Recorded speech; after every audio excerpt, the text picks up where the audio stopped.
Très ravi de vous retrouver, mesdames et messieurs. Bonsoir et bienvenue dans ce flash d'information sur Bamako News TV. Nous débutons ce flash d'information par l'actualité nationale.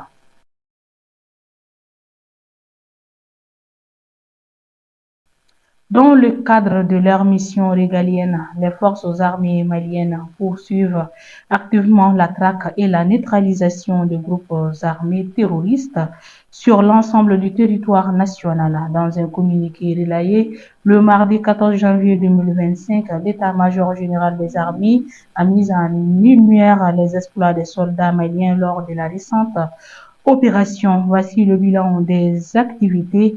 Le 13 janvier 2025, un refuge terroriste a été détruit dans le secteur de Doro. L'opération a permis de neutraliser 3 assaillants et de récupérer plusieurs équipements destinés à la fabrication d'engins explosifs improvisés ainsi que divers objets. Le même jour, le démantèlement d'un autre refuge a conduit à la saisie de matériel supplémentaire.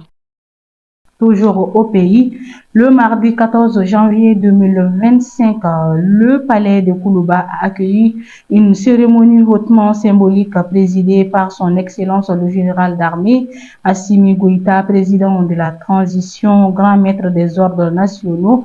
À l'honneur, l'équipe nationale de basketball des moins de 18 ans, filles et garçons, décorés pour leur performance exceptionnelle lors du dernier championnat d'Afrique. C'était en présence des hautes autorités, dont le Premier ministre et le ministre de la Jeunesse et des Sports chargés de l'instruction civique et de la construction citoyenne. Le président a rendu hommage à ces jeunes talents qualifiés d'ambassadeurs de la nation.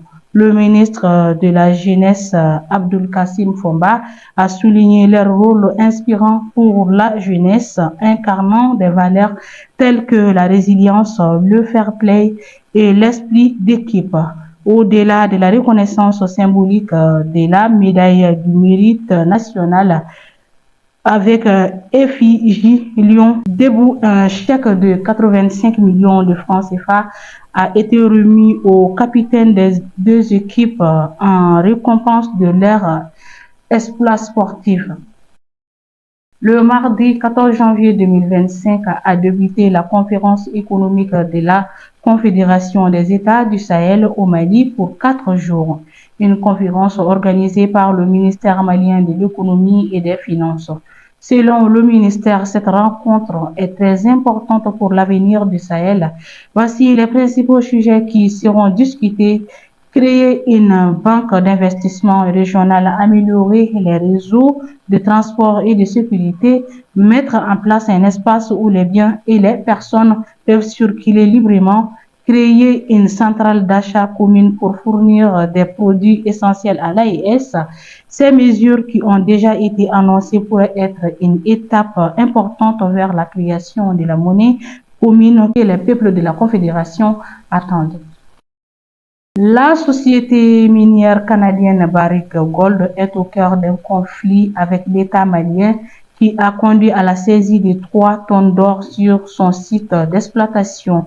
Loin d'une simple suspension d'activité, il s'agit d'un bras de fer autour des dettes fiscales et d'accusations de blanchissement d'argent. Contrairement à ce que Barrick Gold tente de présenter dans ses communications, la cessation de ces activités d'extraction d'or au Mali n'est pas une décision volontaire, mais la conséquence directe d'une action des autorités maliennes. La société minière canadienne omet de mentionner la saisie de 3 tonnes sur son site, un élément central de ce différend. Le budget de l'exercice 2025 de la compagnie malienne pour le développement des textiles s'élève à 434,9 milliards de francs CFA. Les dépenses s'étendront à environ 432,91 milliards de francs CFA pour un bénéfice de 2 milliards de francs CFA. Cette information a été donnée par son président directeur général Mamadou Moustapha Diarra lors de la 133e session du conseil d'administration tenue hier au siège de la société. Selon le PDG, Ce budget est orienté sur les visions de la compagnie et a été élaboré pour concrétiser la stratégie de développement de la CMDT de 2026 à 2030. Il a précisé que la stratégie en cours prendra fin en 2025. Mamadou Moustapha Diarra a également souligné que cet exercice se tient dans un contexte de sortie de crise.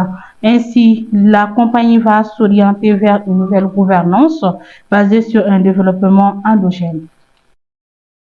À l'approche du retrait officiel du Mali de la CEDEAO prévu le 29 janvier 2025, le président de la commission de l'organisation a proposé une réunion technique avec les autorités maliennes afin de définir les modalités de cette séparation historique. Le divorce entre le Mali et la communauté économique des États de l'Afrique de l'Ouest approche à grands pas à quelques jours de la date butoir du 29 janvier 2025, le docteur Omar Alieu Toraï, président de la commission de la CEDEAO, a adressé une correspondance à Abdoulaye Diop, ministre malien des Affaires étrangères et de la coopération internationale, proposant une réunion technique. L'objectif, encadrer le retrait formel du Mali et minimiser les perturbations. À présent, l'actualité internationale.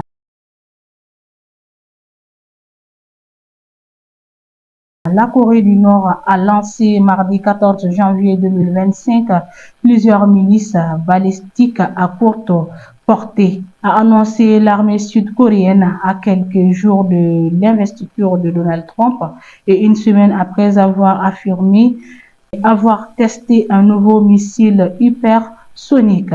Nous avons détecté plusieurs missiles balistiques à courte portée tirés vers la mer de l'Est, a déclaré l'état-major interarmé sud-coréen, faisant référence à l'étendue d'eau également connue sous le nom de mer du Japon. Et voilà, mesdames et messieurs, nous sommes au terme de ce flash d'information.